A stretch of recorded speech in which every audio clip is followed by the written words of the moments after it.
Halo Bapak Ibu, Tuhan memberkati ya. Terima kasih puji Tuhan untuk hari ini kita akan beribadah ibadah Natal Bapak. Kita sebelum beribadah kita akan berdoa. Tuhan Yesus, terima kasih untuk pagi yang indah ini Tuhan. Terima kasih untuk kasih karunia-Mu. Terima kasih untuk kemurahan Tuhan. Terima kasih buat layakan kami untuk mengikuti ibadah raya ini Tuhan. Terima kasih Tuhan. Kami percaya Tuhan untuk Roh Kudus-Mu. Kami minta Roh Kudus-Mu untuk hadir Tuhan dalam ibadah kami. Dan kami serahkan semuanya Tuhan ibadah kami dari permulaan, pertengahan hingga akhirnya Tuhan. Terima kasih untuk anugerah-Mu untuk setiap kami Tuhan. Biar ibadah Natal ini menjadi kedamaian, menjadi perubahan dalam kehidupan kami Tuhan. Terima kasih untuk pagi hari ini Tuhan. Terima kasih dan kami akan memulai ibadah Natal untuk pagi hari ini. Di dalam nama Tuhan Yesus kami berdoa. Haleluya, amin.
holy night, the stars are brightly shining. It is the night of our dear Savior's birth. May the world in sin and narrow binding till He appear, and the soul found its worth. A thrill of hope, the weary world rejoices, for yonder grace, a new and glorious morn. Fall on your knees, oh, hear the angels' voices of night divine. Oh, night when Christ was born. Oh, night divine.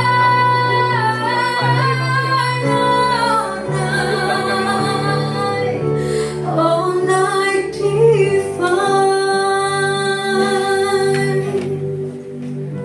Dengan kasih Kristus, kami memanggil dan mempersilahkan kepada Bapak Ibu perwakilan penyalaan lilin untuk maju ke depan. Kepada perwakilan majelis, kami persilahkan Bapak Roni.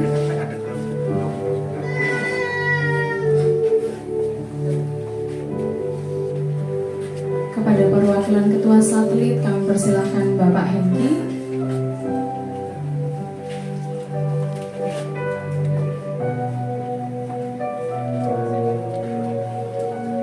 Lalu kepada pembicara kami persilahkan Bapak Pendeta Putut Petra.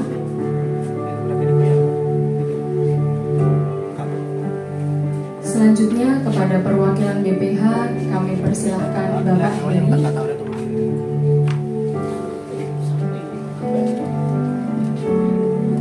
Lalu kepada perwakilan youth kami persilahkan Saudara Ito.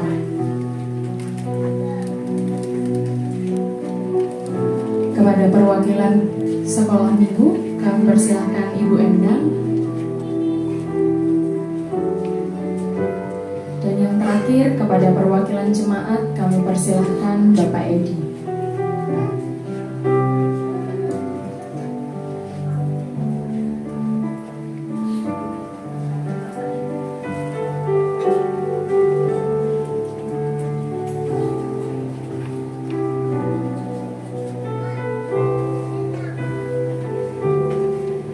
Dengan kasih Kristus, kami mengundang juga kepada jemaat untuk bangkit berdiri dan menyalakan lilin elektrik sambil bersama menyanyikan Malam Kudus bait pertama.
bersyukur punyalah seperti Engkau Yesus.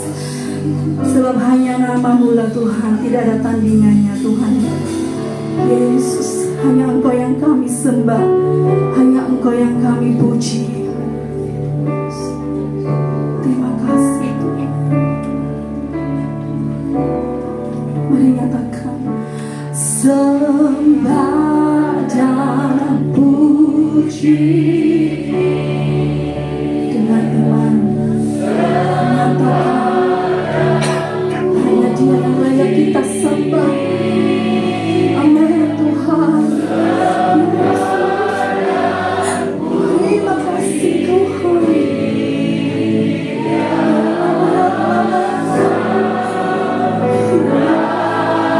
Sembah dan puji Dia.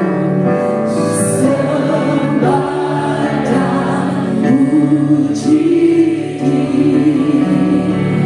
Oh sembah dan kami sembah Engkau Tuhan. Sembah dan puji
Diagungkannyalah nama-Mu ya Tuhan. Dikuduskan dan layak disembah Engkau, Raja di atas segala raja, Allah yang mengambil rupa sebagai manusia, lahir ke dunia untuk menebus dosa kami semuanya.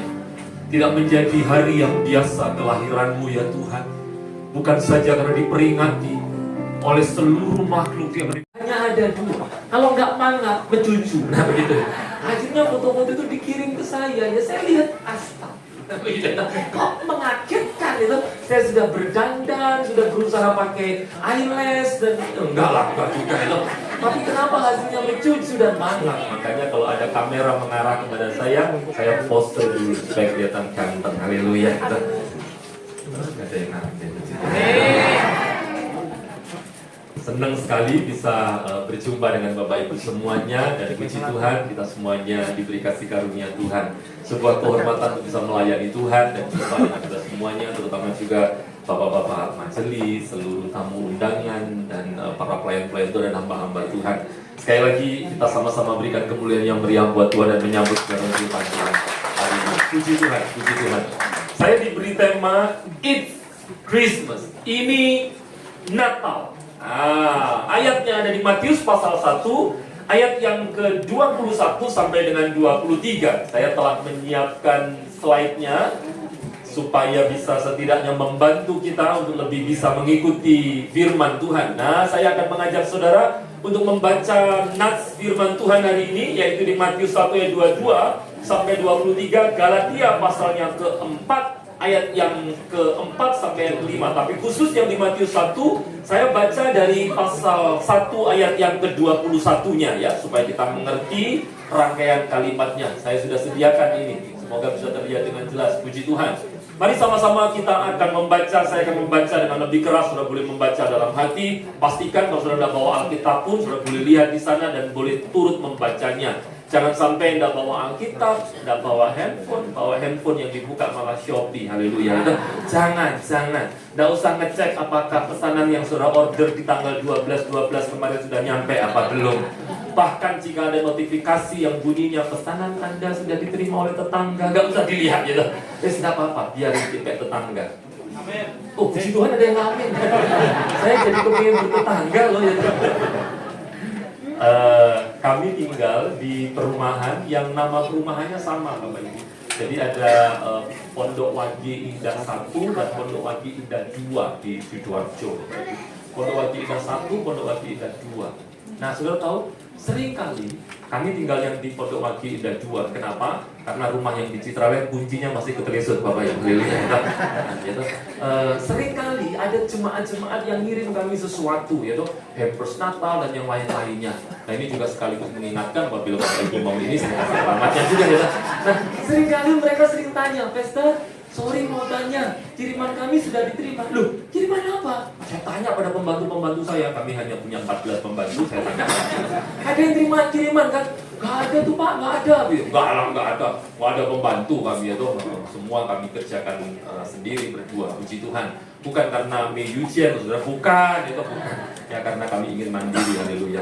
Dan saya ngambil lagi, puji Tuhan. Nah, saya tanya, gak ada yang terima ini ya, hampers ya? Gak ada tuh, saya tanya anak-anak, gak ada kok, begitu. Sampai kemudian saya tanya, gak ada, Bu, mungkin bisa ditanyakan sama kurirnya.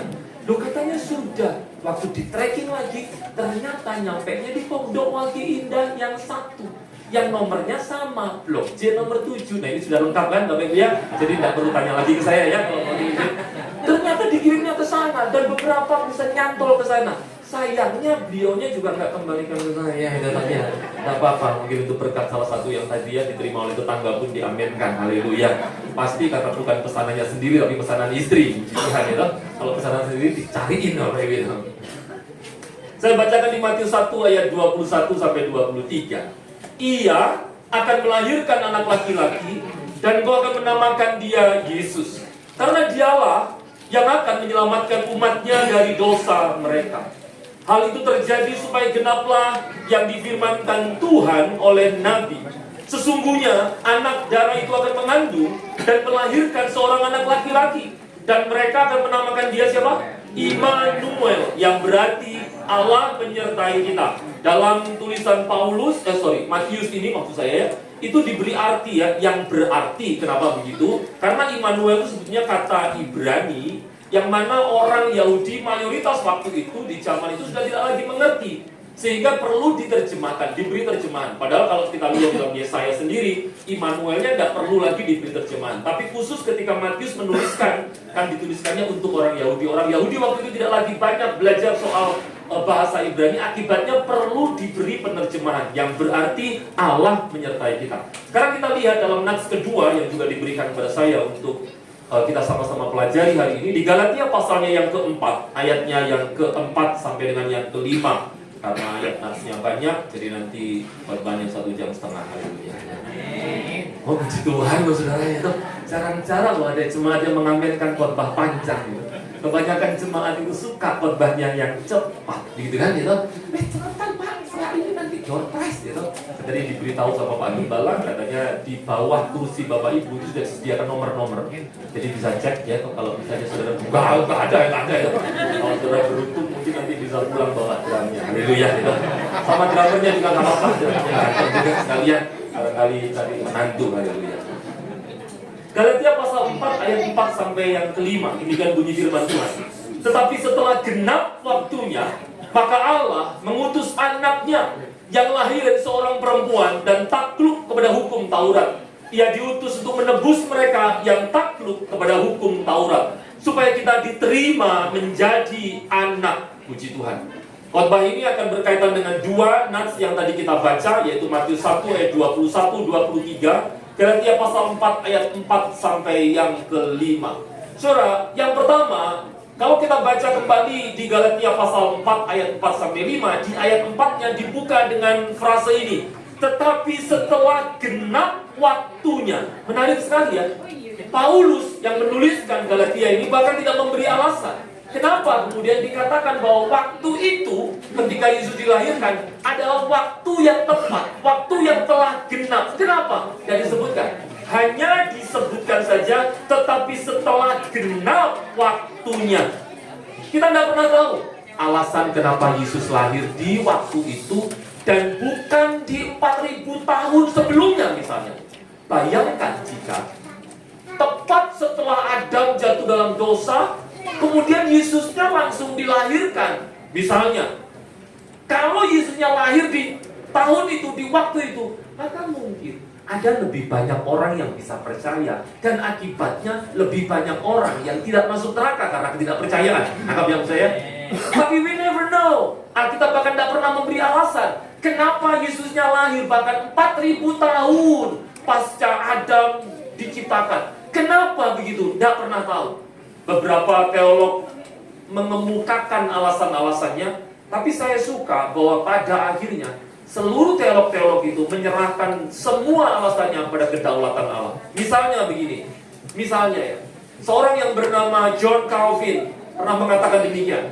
Jangan ada orang yang berani itu tidak puas dengan rencana rahasia dari Allah dan memperdebatkan mengapa Kristus tidak muncul lebih cepat. Ini tentu saja adalah kalimat yang bijaksana. Kenapa begitu? Karena nyatanya memang Allah itu penuh dengan hal-hal yang misteri bagi kita. Sekalipun dia menyatakan dirinya kepada kita, tapi tentu tidak mungkin kita yang terbatas bisa mengerti secara penuh dia yang tidak terbatas. Kalau Allah itu yang maha kuasa, yang maha berdaulat, maha bijaksana dan seterusnya itu bisa dimengerti secara komprehensif hanya dengan akal manusia yang terbatas, maka dia menjadi terbatas.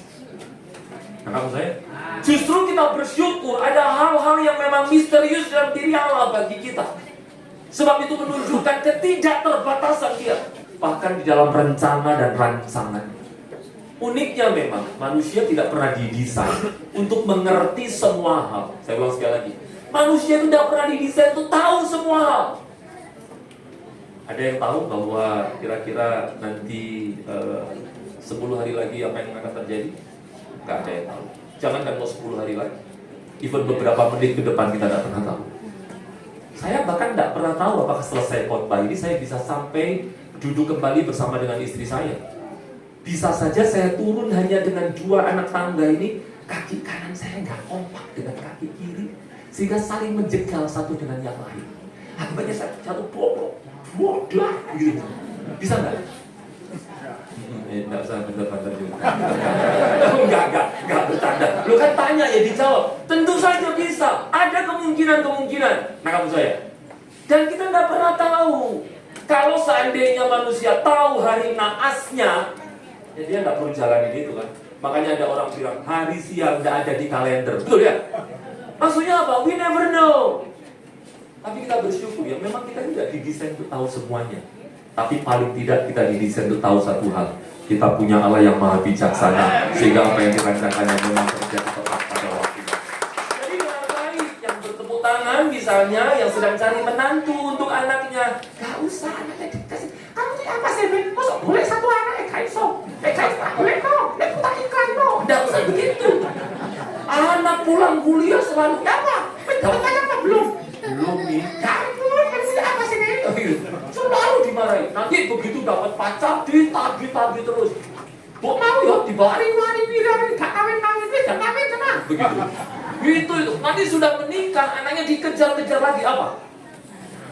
Punya anak, punya cucu. Nanti suka caranya, gak ada nih, gak kali. Jadi itu yang namanya begini dulu misalnya gitu. Dikejar-kejar, begitu punya cucu selesai. Banyak lagi tuntutan yang lain. Dengan baik-baik. Bapak Ibu yang terkasih dalam Kristus. Percayalah bahwa segala sesuatu berjalan menurut waktu Tuhan bagi kita. Kita yang perlu lakukan adalah mengusahakan yang terbaik. Sisanya terserah waktunya Tuhan. Amin. Dan kita percaya kapanpun penggenapan waktu Allah itu adalah waktu yang tepat untuk kita semuanya. William Hendrickson ini adalah seorang penulis dan sekaligus juga teolog yang luar biasa.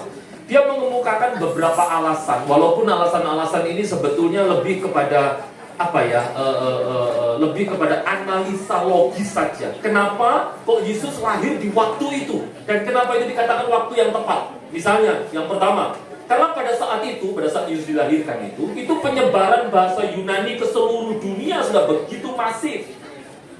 Efeknya apa? Kalau penyebaran bahasa Yunani sudah sedemikian masif, maka penginjilan akan lebih mudah untuk disampaikan juga.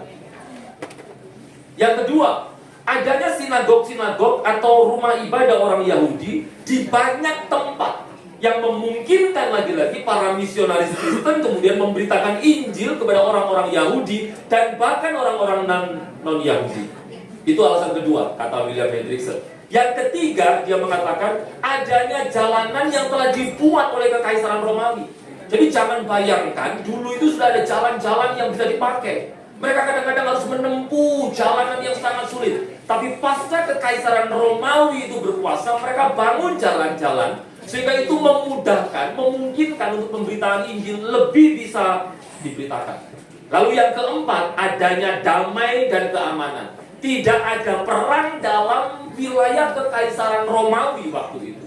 Tapi lagi-lagi, seperti hanya John Calvin mengatakan, William Hendrickson itu kemudian mengakhiri kata-katanya dengan kalimat yang tepat sekali. Apa kalimatnya? Ini. Hanya Allah lah yang mengetahui mengapa Kristus harus datang pada saat itu. Bisa jadi kemungkinan-kemungkinan itu benar. Tapi tetap saja itu hanyalah sebatas apa? Analisa logis. Yang jelas alasannya adalah di dalam diri Allah. Apapun alasannya, pasti itu adalah tepat. Sebab Alkitab mengatakan setelah genap waktunya, berarti memang waktu itu adalah waktu yang paling tepat. Setidaknya ya, walaupun Alkitab tidak memberi penjelasan kenapa Yesus itu lahir di waktu yang tepat itu, dikatakan waktu yang tepat itu kenapa, setidaknya walaupun tidak dijelaskan, paling tidak kita bisa melihat yang pertama, bahwa di dalam dua nats yang tadi kita baca adalah sebuah kegenapan waktu dari kelahiran Tuhan Yesus yang rupanya menggenapi janji Allah. Waktu itu dikatakan tepat, kita tidak tahu alasannya. Tapi yang jelas dikatakan telah genap waktunya, karena di waktu itulah janji Allah tergenapi. Saudara, kalau saudara memperhatikan Alkitab, saudara akan tahu bahwa janji kelahiran Sang Mesias ini bahkan telah dinyatakan sejak di dalam Kejadian pasal 3 ayat yang ke-15. Mari coba lihat sama-sama Alkitab. Saudara, seingat saya tidak membuatkan teksnya ya. Seingat saya di teksnya tidak ada ininya, jadi mungkin bisa dibantu ditampilkan. Kejadian pasal 3 ayat yang ke-15. Perhatikan baik. Aku akan mengadakan permusuhan antara engkau ini adalah iblis, dan perempuan ini, perempuan itu adalah Hawa. Antara keturunanmu, keturunannya iblis, dan keturunannya, keturunan Hawa itu ya, keturunannya Hawa akan meremukkan kepalamu, kepala si iblis, dan engkau akan meremukkan tumitnya. Yang menarik begini loh Bapak Ibu, kalau sudah mempelajari teks ini dengan lebih teliti, sudah akan tahu bahwa siapa yang dimaksud dengan keturunan Hawa yang kemudian meremukkan kepala si iblis tidak lain tidak bukan adalah Yesus Kristus. Ada banyak alasannya. Penyebutan sebagai keturunan perempuan itu tidak biasa. Dalam budaya Ibrani kuno, yang mana mereka ini penganut patrilianistis, maka mereka biasa menyebutkan keturunan itu dari pihak laki-laki. Tapi anehnya, Kejadian pasal 3 ayat 15 menyebutkan dari pihak perempuan. Jadi tentu ini adalah sesuatu yang menjurus pada satu hal yang digenapi pada Galatia pasal 4 ayat 4. Dikatakan keturunan perempuan, lahir dari seorang perempuan. Itulah sebabnya kenapa kita perlu tahu ya, bahwa kalimat lahir dari seorang perempuan itu perlu ditekankan. Walaupun memang semua dari kita lahir dari perempuan kan. Kan nggak ada yang lahir dari papa kan. Lahir dari papa nggak ada kan. Anak saya dulu waktu saya gendut, gitu, waktu saya gendut, puji Tuhan sekarang sudah langsingan, haleluya, puji Tuhan, gitu. Berhasil dietnya, gitu. Kalau sudah tanya caranya gimana, Pastor? Kok bisa turun? Saya dulu 98, lalu kemudian melakukan beberapa hal. Sekarang puji Tuhan sudah 84, puji Tuhan. Kalau sudah tanya caranya gimana? Gampang saja. Saya jawab dengan satu kata, menderita, haleluya. Ya olahraga saya gitu ya. Masa saya menderita, kelihatan begini, istri cantik kok menderita, haleluya. Ada yang iya. Anyway, so perhatikan baik-baik. Jadi yang menarik adalah begini, bahwa janji tentang Mesias itu digenapi. Sejak Kejadian pasal 3 ayat 15 itu berkata tentang Kristus yang akan lahir, yang akan meremukkan kepala iblis. Nanti kalau sudah perhatikan di Wahyu pasal 20 itu digenapi itu, bahwa iblis si ular tua itu kemudian diremukkan kepalanya. Tapi yang menarik begini, bukan hanya sejak zaman Kejadian pasal 3 ayat 15. Janji itu terus diulang sampai di zaman Yesaya. Yesaya itu hidup sekitar 700-an tahun sebelum Yesus lahir. Janji itu kembali digaungkan. Kalau sudah baca di Yesaya pasal 7 ayat 14. Ini juga adalah ayat yang seringkali dipakai dan dikutip pada saat apa? Khotbah-khotbah Natal. Nah, saya akan bacakan juga untuk saudara semuanya. Yesaya pasal 7 ayat yang ke-14. Demikian bunyi firman Tuhan. Sebab itu Tuhan sendirilah yang akan memberikan kepadamu suatu pertanda. Sesungguhnya seorang perempuan muda. Nah, kata perempuan muda ini dari bahasa Ibrani-nya almah, yang sebetulnya lebih tepat diterjemahkan sebagai perawan. Karena kalau perempuan muda mengandung itu belum tentu perawan. Dan apalagi hari ini banyak juga perempuan muda yang sudah mengandung. Jadi maksudnya ini perempuan muda, kata almah itu lebih tepat diterjemahkan perawan memang. Apalagi bahwa ini disampaikan dalam konteks ini adalah tanda ajaib, sebuah kemujizatan. Kalau hanya sekedar perempuan muda mengandung, tidak ada mujizatnya sama sekali kan. Tapi kalau perempuan dalam hal ini perawan mengandung, nah itu mujizat. Maka kata almah di sini lebih tepat diterjemahkan seorang perawan. Sesungguhnya seorang perempuan muda mengandung dan akan melahirkan seorang anak laki-laki, dan ia akan menamakan dia siapa? Immanuel. Nah, ini kenapa kemudian tadi saya di awal sampaikan kalau dalam Yesaya tidak diberi penerjemahan, tidak diberi artinya Immanuel, karena orang Ibrani tahu artinya Immanuel. Tapi kalau orang Yahudi yang sudah tidak lagi belajar bahasa Ibrani perlu diberi terjemahan. Makanya dikatakan yang berarti Allah menyertai kita, Allah beserta kita. Yang menarik adalah begini, janji tentang kelahiran Yesus itu digaungkan sejak 4.000 tahun sebelum kelahirannya. Diulang kembali 700-an tahun sebelum kelahirannya. Bahkan di zaman Mika, itu Nabi Mika, kalau sudah baca di Mika 5 ayat 1, itu diulang kembali. Kalau sudah tanya, kenapa ya? Kok penggenapannya sampai nunggu ribuan tahun? Ratusan tahun diulangi, tapi nggak buru-buru digenapi. Kenapa? Lagi-lagi, tidak ada jawaban soal itu. Tapi sekalipun tidak ada jawaban soal itu, kita tahu satu hal, bahwa yang pertama, Allah tidak pernah melupakan janjinya. Amen. Wah, ini penting bagi kita.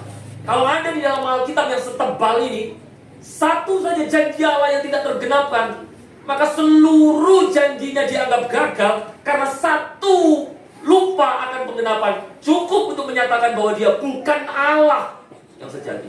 Nah, maksud saya, kalau ada satu janji saja yang tidak tergenapi, dan tidak sempurna dia. Kalau ada satu janji saja yang tidak tergenapi, berarti berbohong dia. Nah, kamu saya. Tapi seluruh janji-janji Allah tergenapkan. Loh, tapi kan ada yang belum digenapi, Pastor. Ada sih, satu hal. Apa itu? Kedatangannya yang kedua kali. Tapi perhatikan ya, kalau seluruh hal yang lain telah digenapi, maka tidak mungkin janji kedatangan itu juga tidak akan tergenapi. Yang menarik, janjinya sudah disampaikan 4.000 tahun sebelumnya, diulang kembali 700 tahun sebelumnya. But finally, at the end of the day, janji itu digenapi. Dan ini sebuah kabar kesukaan. Karena Natal mengingatkan kita bahwa janji Allah pasti digenapi. Coba diambilkan slide-nya, ada yang bagian itu. Nah, ini menyenangkan. Itulah sebabnya dengar baik-baik Bapak Ibu. Waktu orang memperingati Natal, ingatlah juga bahwa semua janji-janji Allah bagi orang percaya itu pasti tergenapi. Janji Dia menyertai kita pasti digenapi. Makanya menjalani hidup itu mestinya menurut saya nggak perlu terlalu banyak kekhawatiran. Loh, mateng ya, 2024 ini ekonomi lambat sekali. Apalagi uangnya orang itu banyak kena judol, banyak kena pinjol. Akibatnya apa? Toko banyak yang sepi. Karena apa? Daya beli masyarakat begitu turun karena faktor itu. Ini gimana 2025 ya? Loh, matang belum lagi pajak naik dan semuanya. Pak, Bu, dengar baik-baik. Dunia selalu memberi kabar-kabar yang apa? Menakutkan bagi kita. Supaya kita kemudian lebih fokus pada dunia. Tapi kalau kita mengingat Natal, ingatlah bahwa apa? Sekalipun dunia mengabarkan hal-hal yang menakutkan, janji Tuhan tergenapkan dalam hidup kita, bahwa Dia pasti menyertai kita senantiasa. Amin, saudara. Kita banyak tahu itu, tapi tahukah saudara? Tahu firman dan menjalani firman itu bisa menjadi dua hal yang berbeda. Ada banyak orang tahu firman, menjalaninya kadang-kadang bahkan tidak mau. Saya punya anak, Bapak. Wah, anak saya ini pinter-pinter, puji Tuhan. Ya, ini lupa bapaknya. Anak saya yang pertama usianya baru mau 8 tahun, tanggal 19 Januari. Ya, tanggal berapa? Oke, ya, jadi kalau mau kirim kado, alamatnya yang tadi ya, nanti sudah saya berikan. Setelah dia 8 tahun. Anak saya yang kedua, itu baru akan 7 tahun nanti di bulan April, ya, tanggal 2 April. Jadi selisih mereka tidak terlalu banyak. Yang saya kaget, ternyata mereka berdua itu biasa mendengar khotbah-khotbah saya. Jadi saya setiap pagi melayani doa pagi, mereka mendengar. Kadang-kadang saya ajak pelayanan, mereka dengar. Dan akibat dari mereka mendengar itu, Bapak Ibu, itu mereka pengetahuan firman-Nya itu menurut saya di atas rata-rata. Bayangkan saja, kemarin saya ajak mereka pelayanan. Hari apa itu saya lihat? Hari Jumat saya ajak mereka pelayanan Natal. Kalau kemarin hari Sabtu saya nggak ajak mereka.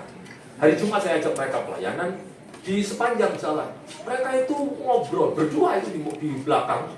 Ya, sambil anginnya kenceng karena kami bawa pickup, jadi mereka di belakang. Enggak lah, ayam gitu. Tapi di belakang pickup. Mereka di belakang mobil gitu, lalu kemudian mereka ngobrol satu dengan yang lain. Ngobrol firman macam-macam. Salah satunya ketika adiknya itu tanpa bermaksud ini ya, memang yang cowok kadang-kadang agak extraordinary. Dia buang tisu, satu tisu dibuang ke luar mobil, jadi ke jalan. Waktu kakaknya tahu, kakaknya itu langsung marahin dia.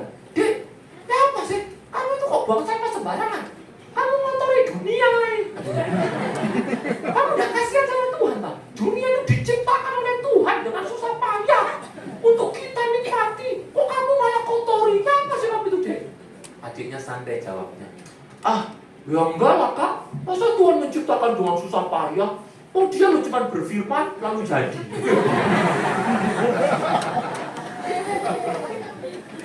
Saya sambil dengerin, sambil agak senyum-senyum saja sambil driving, kan saya biarin aja.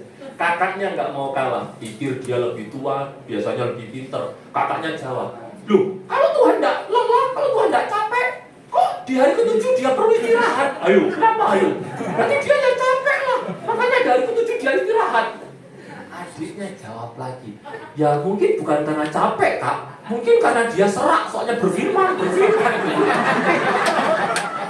Saya ketawa aja, ketawa. Terus mereka lalu tanya kepada saya, kalau sudah mentok pasti tanya kepada bapaknya. Kenapa kok kepada bapaknya, kalau kepada mamanya? Sekarang bikin dewe. Enggak begitu istri saya. Istri saya enggak begitu. Istri saya cuma bilang gini, tanya sama bapak. Begitu. Anyway, so anak saya itu lucu. Yang nomor 2, ini selalu saya doktrin. Bahwa apa? Tuhan itu ada di dalam kamu, Dek. Kamu nggak perlu takut. Kenapa? Dia kadang-kadang akan takut. Jadi kalau, pipis malam itu dia sering bangunin kami. Sering bangunin, entah mamanya, entah saya bangunin. Mau ada yang mau pipis. Pipis sendiri nggak apa-apa. Nanti ada setan. Gak ada setan. Gak ada. Tidak usah takut.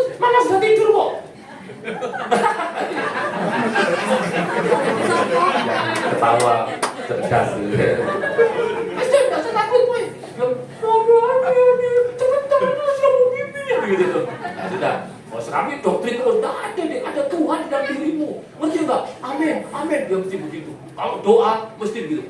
Aku percaya Tuhan Yesus ada dalam hidupku, melindungi aku, haleluya, amin. Aku nggak takut. Kalau di dalam kamar, begitu mau pipis bangunin kami terus.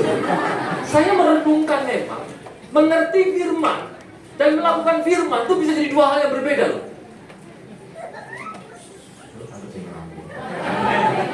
Betul ya? Sama, kita ini tahu Allah menggenapi janji, tapi menghidupi bahwa Allah itu pasti tidak lupa janji. Betul kan? Makanya banyak di antara kita yang sering khawatir, sering takut, akhirnya mencari jalan sendiri. Dan itu bukan jalan yang disediakan Tuhan. Mari belajar ya, bahwa kalau kita mengingat Natal, kita mengingat Allah yang menggenapi janji dalam hidup kita. Opa, oma, tidak usah terlalu khawatir dengan masa tua. Mungkin sudah sedang khawatir. Duh, aku kayak begini ya apa ini? Dudukku tidak pernah datang ke rumah. Anak-anak lari karena aku. Misalnya gitu. Misalnya begitu, tapi dengan baik.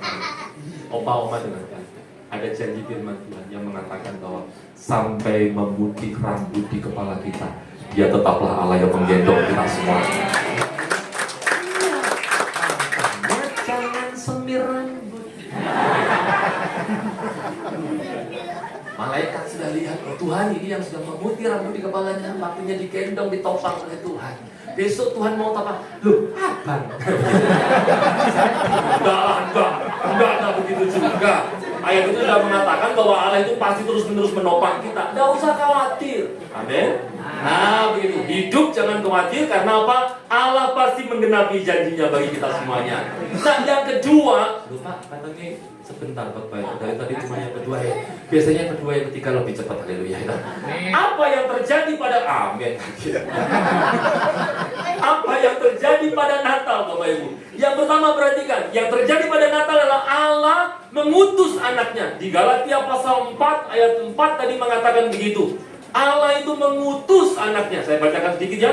Tetapi setelah genap waktunya, maka Allah mengutus anaknya. Wah ini keren sekali. Kenapa begitu? Yang pertama, ini menjadi jawaban dari banyak perdebatan teologis berkaitan dengan Tritunggal. Misalnya begini, ada orang, bahkan hamba Tuhan di gereja yang cukup besar dan berkembang di Surabaya yang mengatakan bahwa Tritunggal itu gampang. Tritunggal itu seperti saya misalnya. Kalau pas di gereja, saya dipanggil pendeta. Saya dikenal sebagai pendeta. Tapi kalau di rumah, saya dikenal sebagai papa dari anak-anak saya.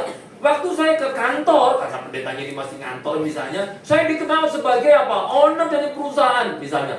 Tapi sebetulnya pendeta, lalu kemudian papa dari anak-anak, lalu owner perusahaan, itu kan tetap saya satu, tetapi mewujudkan diri sebagai tiga hal, tapi tetap satu. Lalu semua jemaat mengaminkan. Padahal itu adalah pengajaran Tritunggal yang, maafkan saya Bapak Ibu, heretik, sesat. Kenapa begitu? Karena apa yang disampaikan, ilustrasi yang disampaikan, nampaknya memang lebih mudah diterima. Tetapi usaha untuk mensimplifikasi Tritunggal itu justru seringkali menjadi awal dari penyesatan. Saya ulang sekali lagi ya. Usaha untuk menyimplifikasi itu memudahkan pengajaran tentang Allah Tritunggal itu justru menjadi awal dari sebuah kekeliruan, kesalahan, dan bahkan berakhir pada kesesatan. Sebab yang menarik, kalau ayat ini mengatakan bahwa di ayat 4 itu, maka Allah mengutus anaknya, Bapa mengutus Sang Putra, berarti antara Bapa dan Sang Putra memang dua pribadi yang berbeda. Nah, kamu lihat. Kalau ada Bapa mengutus putranya, berarti antara Bapa dan Putra memang dua pribadi yang berbeda. Sebab pengajaran Tritunggal yang benar itu memang satu hakikat, tiga pribadi. Pribadi Bapa, pribadi Anak, pribadi Roh Kudus. Ketiganya adalah Allah yang esa, satu hakikat, tidak ada perbedaan sama sekali dalam hakikatnya, dalam kuasanya, kedaulatannya, dan seterusnya. Tapi tiga-tiganya adalah tiga pribadi yang berbeda. Bayangkan kalau Allah mengutus anaknya, itu bicara soal satu pribadi yang sama, maka ini betul-betul menjadi ayat yang tidak masuk akal. Bagaimana saya misalnya mengutus saya, itu tidak mungkin. Tapi dikatakan Allah mengutus anaknya. Itu menunjukkan antara pribadi Bapa dengan anak. Ada dua pribadi yang berbeda. Saya memang tidak sedang mengajarkan tentang doktrin Allah Tritunggal pagi ini, tapi paling tidak ini sedikit menggugah kita untuk kita belajar hal-hal yang bersifat doktrinal. Dan ini penting. Yang kedua, pentingnya ayat ini, kenapa disebutkan bahwa Allah mengutus anaknya, itu menunjukkan bahwa hakikat sang anak, pribadi sang anak itu telah ada sejak kekekalan. Artinya apa sih? Kalau sang anak itu, Yesus Kristus, telah ada sejak dalam kekekalan, berarti tidak lain, tidak bukan. Dia adalah Allah itu sendiri. Karena tidak ada yang ada di dalam kekekalan kecuali Allah. Yohanes pasal 17 mengatakan bahwa permuliakanlah aku dalam kemuliaan yang telah kumiliki sebelum dunia ada. Saya pernah menjawab seseorang yang mengatakan bahwa Yesus itu tidak lebih dari seorang nabi. Dia mengatakan begitu. Saya jawab begini. Oke, kalau dia nabi, nabi apa yang ada sebelum dunia ada? Yohanes 17 mengatakan demikian. Coba lihat sendiri ya. Nah, ini. Mumpung ingat. Ini tidak ada di persiapan saya, tapi mumpung ingat. Yohanes pasal yang ke-17. Perhatikan baik di ayat yang kelima. Yohanes 17 ayat yang kelima. Oleh sebab itu ya Bapa, permuliakanlah aku padamu sendiri dengan kemuliaan yang kumiliki di hadiratmu. Perhatikan ini, sebelum dunia ada. Saya bertanya sama orang ini, Pak, nabi apa yang sudah memiliki kemuliaan sebelum dunia ada? Nabi mana yang sudah ada sebelum dunia ada? Sebab sebelum dunia ada, ya tidak ada manusia. Halo? Betul kan? Bahkan manusia ada itu baru di hari ke-6. Betul kan? Berarti sebelum dunia ada, tidak ada manusia. Kalaupun ada, pastilah itu adalah pribadi Allah itu sendiri. Dengan kata lain, ayat ini menunjukkan kekekalan Yesus. Dan kalau Yesus itu kekal, tidak lain tidak bukan, dia juga adalah Allah itu sendiri. Makanya waktu dia ada di dunia, Pak, dengar baik-baik, ini penting. Makanya waktu dia lahir ke dunia, dia suka, prefer untuk menggunakan kata aku datang ke dunia ini. Aku datang ke dunia ini. Contoh misalnya, dia di Yohanes pasal yang ke-9, ayat yang ke-39. Kita baca Alkitab kita atau ayatnya, karena mumpung pas di gereja, haleluya. Enggak lah ya, dulu pas udah baca Alkitab kan. Yohanes 9 ayat yang ke-39. Demikian bunyi firman Tuhan. Kata Tuhan Yesus, aku datang ke dalam dunia untuk menghakimi. Lihat lagi di Yohanes pasal 12 ayat yang ke-46. Yohanes 12 ayat 46. Tuhan Yesus berkata demikian, aku telah datang ke dalam dunia sebagai terang. Yohanes pasal 16, Yohanes pasal 18 sama, mengatakan aku datang ke dunia ini. Kenapa kok dia gunakan kata aku datang? Wah, ini menarik. Saudara tahu, kata datang itu menunjukkan bahwa dia memiliki praeksistensi, keberadaan sebelumnya. Contohnya begini. Misalnya ya, saya diundang pelayanan, lalu misalnya saya ditanya, kurang 10 menit kok belum hadir. Saya tanya, Pastor berada di mana posisinya? Gitu. Oh ya sorry, ini masih di jalan, mungkin 5 menit lagi saya sampai. Begitu saya sampai, saya kabari ke orangnya, saya sudah datang Pak. Kenapa saya bilang saya sudah datang? Karena sebelumnya saya tidak ada di tempat itu. Betul ya? Tapi sebelum saya ada di tempat itu, saya ada di tempat yang lain. Betul? Betul. Karena itulah Yesus menggunakan kata aku datang, menunjukkan bahwa sebelum dia ada di dunia, dia telah ada. Di mana? Di surga. Tidak ada manusia bisa ngomong, aku datang di dunia ini tahun 1980. Tidak ada. Makanya di KTP kita itu mesti nama, tempat, tanggal kedatangan. Enggak, kelahiran. Bayangkan kalau kita ngomong, aku tuh datang di dunia ini ya. Kak Acin tahu, loh, memangnya sebelum kamu di dunia kamu di mana? Pluto.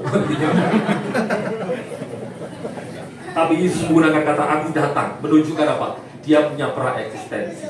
Kalau dia memiliki praeksistensi, tidak lain tidak bukan, dia adalah Allah itu sendiri. Makanya Natal itu menjadi sesuatu yang harusnya kita itu, waduh, dengan penuh antusias dan sukacita menyambutnya. Orang yang semakin tahu firman, semakin belajar firman, semakin punya cara yang berbeda itu. Dalam apa itu? Dalam menjalani ritus-ritus kekristenan, misalnya Natal. Sebab kalau saudara tahu bahwa Natal itu kita memperingati Allah yang mendatangi kita, Allah yang memberikan dirinya bagi kita, kita tidak akan nyanyi cuman biasa saja. Saya pikir seluruh pelayan-pelayan Tuhan yang di depan yang nari pakai apa itu, jadi pita-pita itu pasti benar-benar tahu makna Natal. Semangatnya luar biasa. Ini paling pitanya itu saya sampai gini-gini. Jadi saya itu antara baca teksnya sambil lihat pergerakannya ya. Sampai saya dalam hati, Tuhan selamatkan hamba-Mu. Begitu saya selesai doa Tuhan selamatkan hamba-Mu, pitanya kecantol tadi. Saya mau doa Tuhan biarkan saja sebagai bangun kita.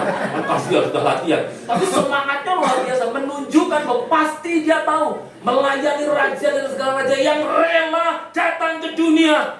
Bagi kita semuanya orang yang berdosa. Dengar baik-baik.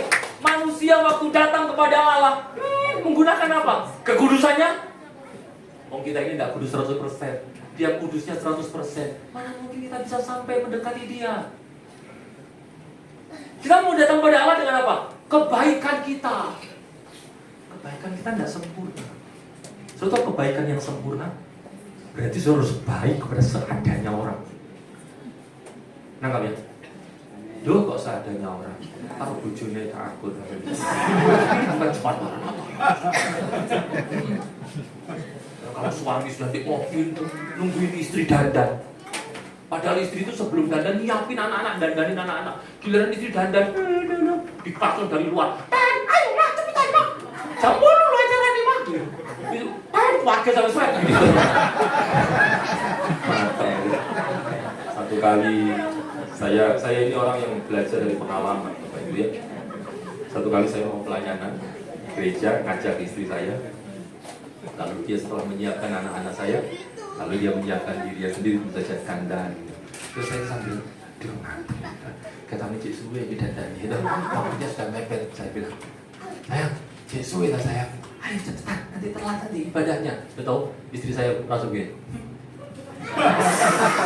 Karena saya belajar memahami bahwa alis itu menceng 2 mili itu problem bisa 2 hari Pak. Jadi ya sudah lah, tidak apa-apa. Saya tinggal bilang sama inilah pengurus gerejanya, sorry ya macet. Anyway saudara, dengar baik-baik. Bagaimana kita mau datang pada Allah? Kekudusan kita tidak sempurna, ibadah kita tidak sempurna, kebaikan kita ada. Orang kalau mau baik itu penuh kasih kepada seadanya orang. Kita bisa begitu, Daisan. Nyetir mobil, macet, lalu benar di lampu merah ada pengamen, yang hujan rintik-rintik dia masih cari duit ngamen. Aku tak mau. Itu dia nyanyi ya. Bait 1, bait 2, refrain diulang 2 kali, overtone sampai penyembahan gitu. Kita boleh aja enggak? Itu sudah apa gitu. Misalnya kita noleh aja enggak. Itu kita bilang baik. Loh aku baik loh Pak. Tanya ke teman-temanku tak kirim hampers semua. Begitu setelah kirim mesti tanya, kok tak dukung posting di Instagram punya apa saya? Gitu. Ternyata kebaikannya demi supaya dilihat orang lain bahwa dia ini baik. Halo? Mateng loh. Saya itu pernah ke gereja ketemu sama AI. Dia tanya begini, Pak Petra, dulu apa kabar ya? Mas lama gak ketemu. Iya, sorry loh. Aku setelah lama gak kontak. Ini apa sehat-sehat? Puji Tuhan Pak, Ai sehat. Ngobrol, terus lama kemudian akhirnya dia bilang begini, Pak, ya apa? Batik aja copot tak? Oh iya, batik sing apa? Lo lali rek, sing abang kembang-kembang itu loh. Ayo saya lupa yang itu ide lo sing tuku menapa lali to. Tak inget-inget 12 tahun yang lalu. Saya mau ngomong, wes memet gitu kan.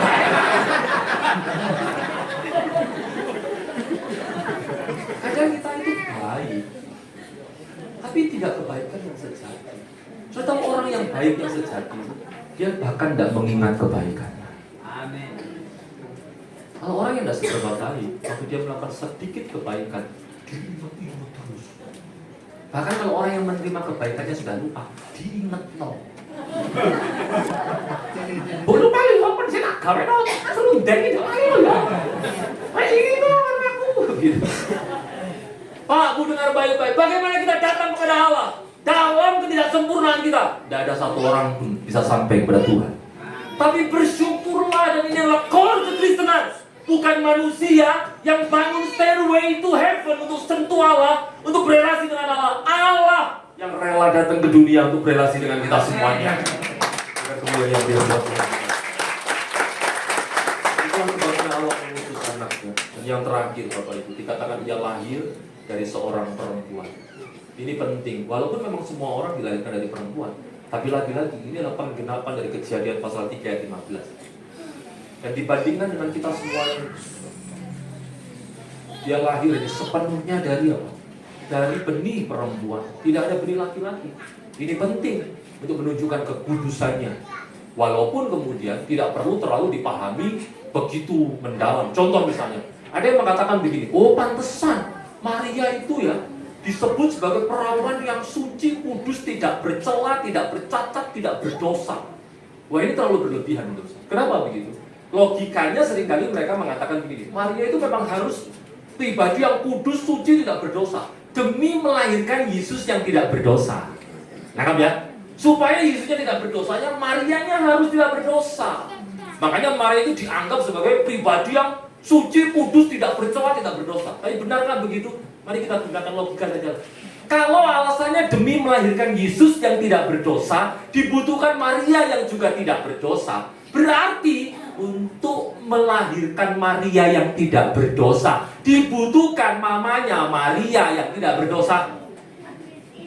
Loh, berarti untuk melahirkan mamanya Maria tidak berdosa, dibutuhkan neneknya Maria alias buyutnya Yesus yang juga tidak berdosa. Untuk melahirkan buyutnya Tuhan Yesus dibutuhkan lagi tangganya macam-macam sampai Adam dan Hawa gak dosa kabeh.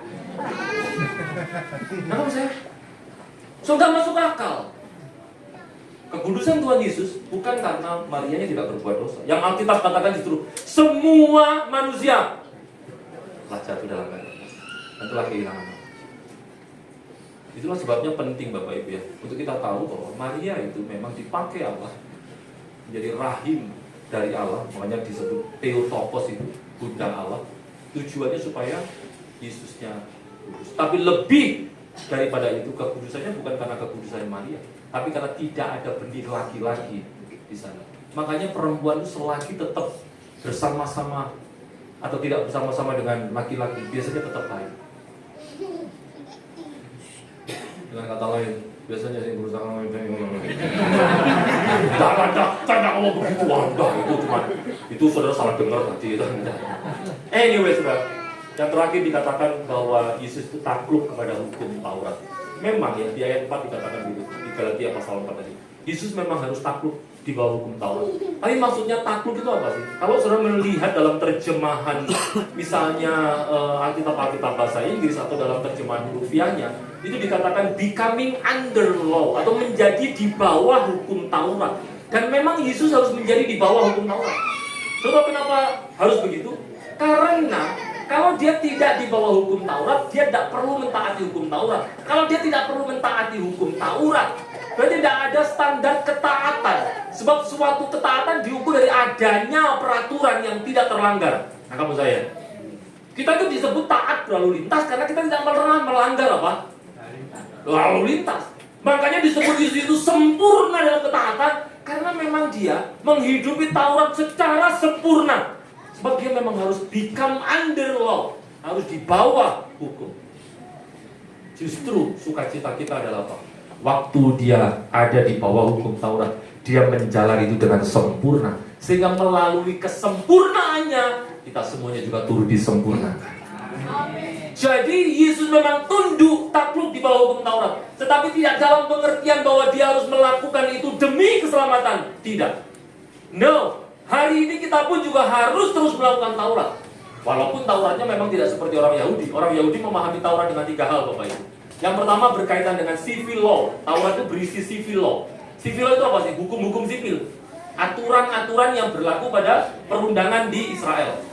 Yang kedua, berisi tentang ceremonial law. Ceremonial law itu apa? aturan-aturan berkaitan dengan ibadah itu juga kita tidak lagi lakukan. Contoh misalnya memberikan korban, nggak perlu lagi. Makanya sekarang gereja tidak ada yang kasih parkiran untuk kambing domba buat korban, nggak perlu. Jangan ngangguk parkiran kambing domba, mobil juga kadang-kadang susah parkir di gereja itu. Tidak perlu lagi, karena itu seremonial loh. Tapi yang bersifat moral loh, ini harus dijalankan. Sebab tanpa ada hukum moral, manusia tidak punya standar ketaatan. Dan bersyukurlah Yesus Kristus sempurna dalam semua hal itu. Dan melalui kesempurnaannya, kita yang tidak bisa sempurna disempurnakan. Dengan kata lain, kelahirannya bagi kita yang pertama membuktikan bahwa Allah tidak pernah melupakan janjinya. Yang kedua, membuktikan bahwa Allah lah yang berinisiatif untuk menyelamatkan orang berdosa. Bukan kita yang mendatangi Allah. Allah yang mendatangi kita. Bukan kita yang menemukan dia, dia yang menemukan kita. Dan yang ketiga, ingat baik-baik, di dalam kelahirannya, dia sempurna dalam seluruh standar Taurat untuk menyempurnakan kita, supaya melalui kesempurnaannya kita pun disempurnakan. Sehingga tidak ada keraguan bahwa ketika nanti, suatu kali nanti kita mengakhiri hidup kita akan bersama-sama dengan dia menikmati kemuliaan di sorga yang disediakan bagi kita.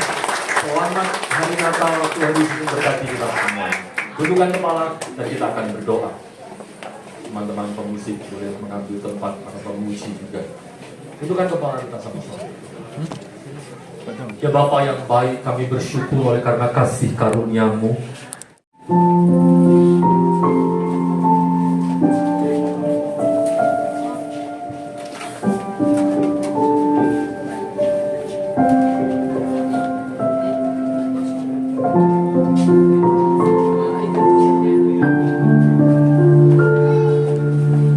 Sien, tolong bantu Mami.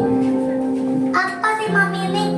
Kita lagi main HP sama teman. Ganggu aja. Sien.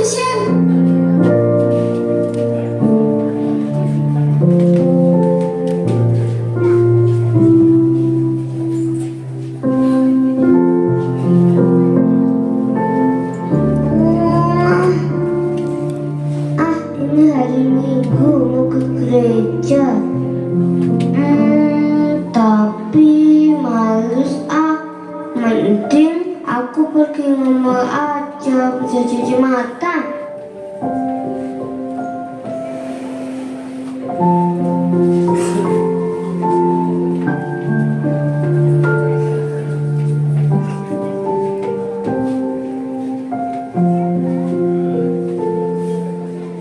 Teman-teman, ayo main.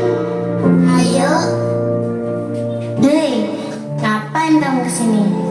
Sana-sana minggir. Kita nggak mau main sama kamu.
Kok wajahmu muram? Kenapa? Oh, hai Catherine. Iya, aku sedih. Aku teringat perbuatan-perbuatanku yang pasti buat Tuhan sedih. Aku sering membantah mama, sering malas ke gereja, dan juga sering jahat pada temanku. Pel, jangan bersedih lagi.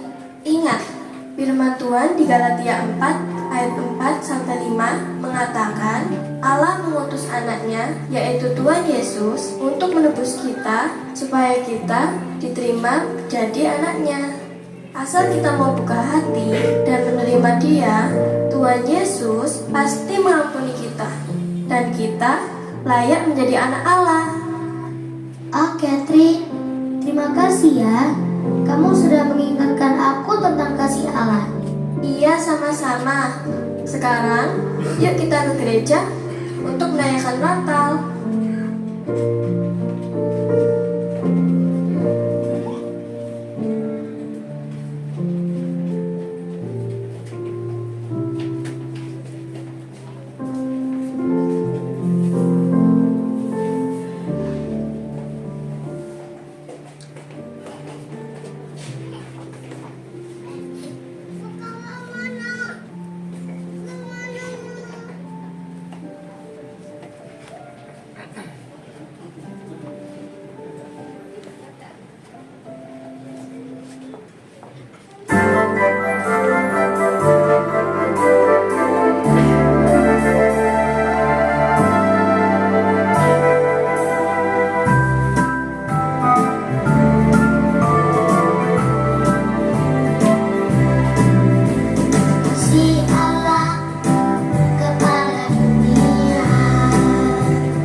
begitu besar untuk kita semua.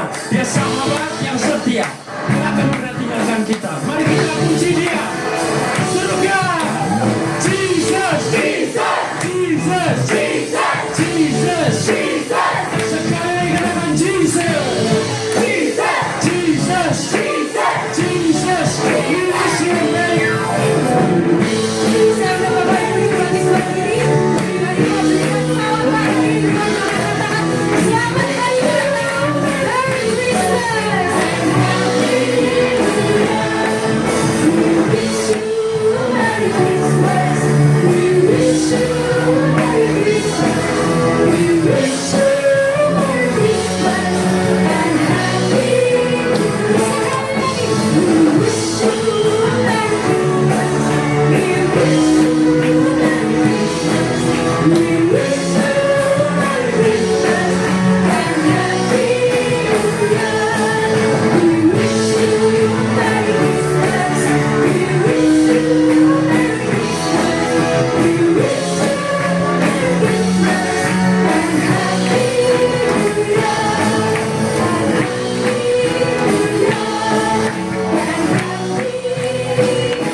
Terima kasih Tuhan.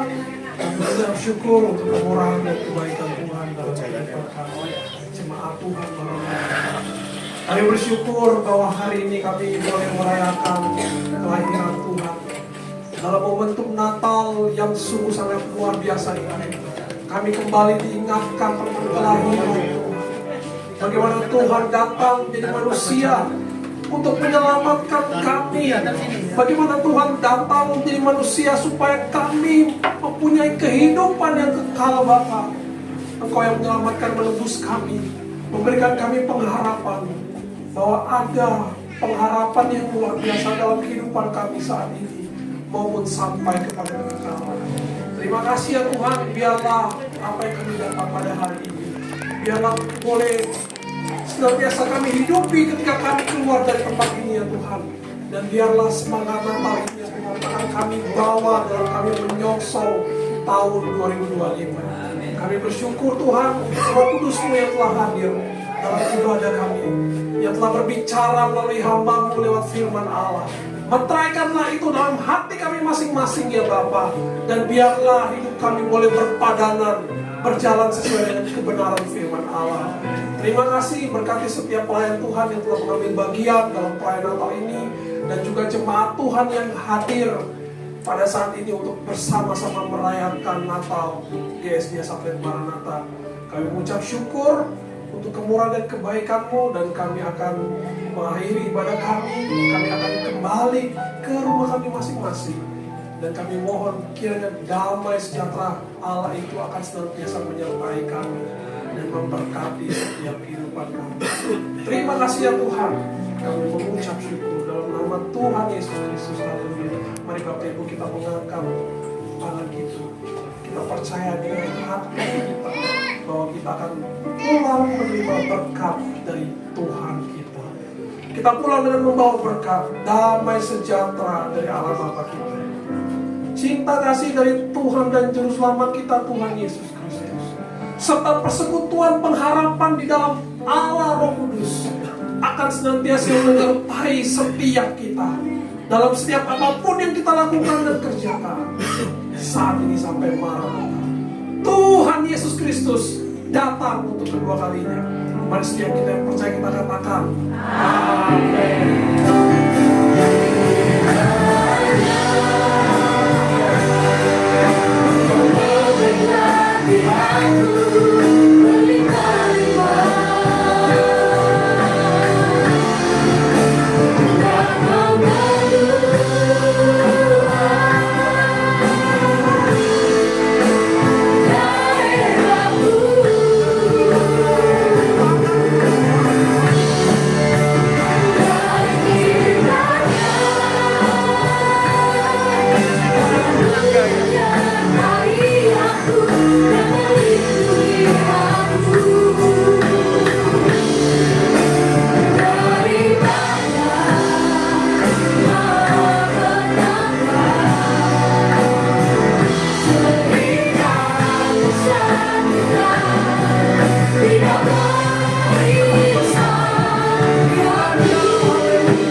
Ya, terima kasih Bapak Ibu. Sebentar lagi kita akan makan bersama ya dengan konsumsi yang sudah disediakan di depan. Tetapi sebelumnya saya minta beberapa menit waktunya. Kita akan masukkan ke media sosial ya. Jadi saya minta nanti Bapak Ibu sama-sama bangkit berdiri, tapi merapatkan barisan aja. Jadi yang dari ujung bisa bergeser ke sini supaya kita kelihatan padat gitu ya. Nanti anak-anak sekolah minggu bisa ke depan sini, nanti tim PAW-nya bisa yang ke sini ya. Oke Bapak Ibu ya, mari kita bangkit berdiri bersama-sama. Agak merapat aja ya. Mohon maaf ya, saya atur sedikit ya. Ya, oke. Merapat aja, yang dari ujung merapat aja. Nah, supaya kelihatan penuh gitu ya. Nah, adik-adik sekolah minggu di sini. Pastor Erik, minta tolong Pastor Erik. Pastor Erik dengan bapak-bapak.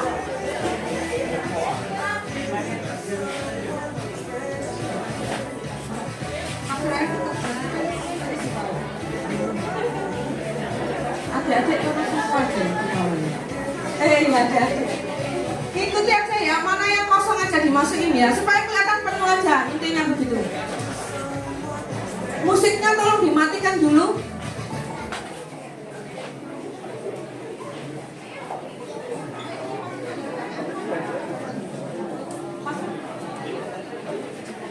Kita foto dulu ya, kita foto dulu.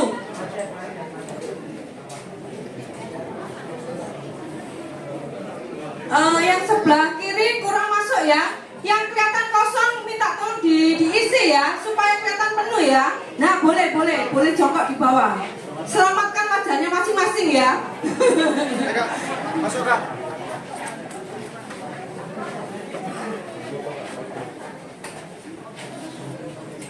Oke siap ya. Yang belakang ayo maju ke depan, maksudnya agak merapat supaya kelihatan semua ya.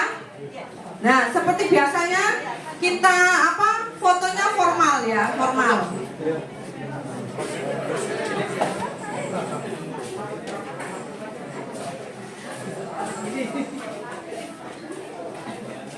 Oh tolong lampunya dinyalakan semua.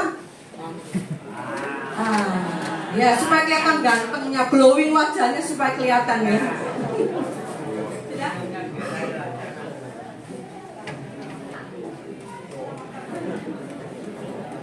Mantap ya terliput CP lumayan belum ya tak ada pinggiran. Oke ketiga ya 1 2 3 Aceh ya Aceh.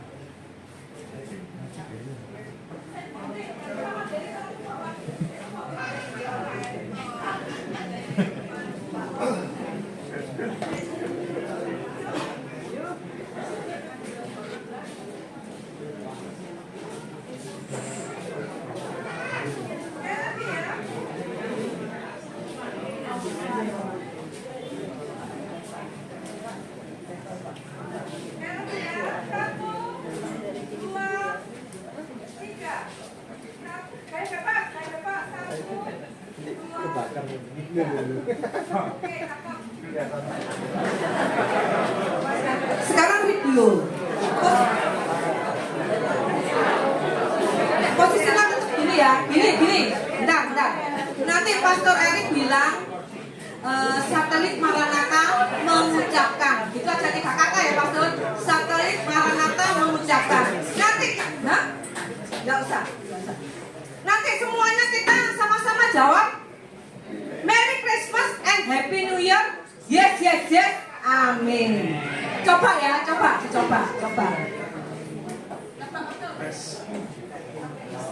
Satelit Maranatha mengucapkan Merry Christmas and Happy New Year.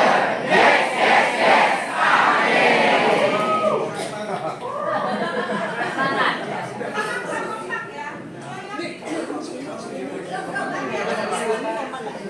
Satelit Maranatha mengucapkan Merry Christmas and Happy New Year.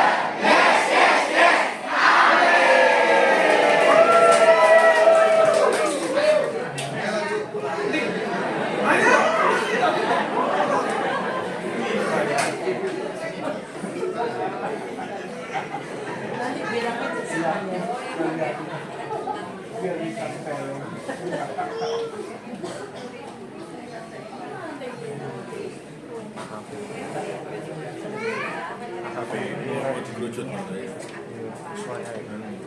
Satelit Maranatha mengucapkan Merry Christmas and Happy New Year.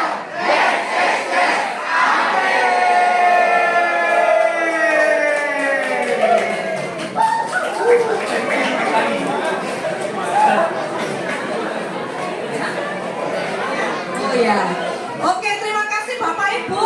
Sebelumnya kita makan, kita berdoa dulu ya, supaya makanannya masuk sehat. Saya minta Pak Roni untuk berdoa, Pak Roni.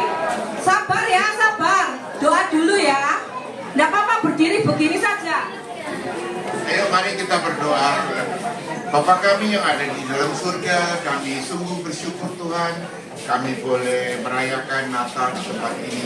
Tuhan, sungguh indah Engkau berada di tengah-tengah kami. Sekali lagi kami mohon Tuhan, Engkau akan campur tangan dengan berkat yang telah Engkau sediakan. Terima kasih ya Tuhan, di dalam nama Yesus kami berdoa. Amin. Silakan Bapak Ibu menikmati berkat jasmani Tuhan. Tuhan Yesus memberkati. Merry Christmas and Happy New Year. Amin. Udah.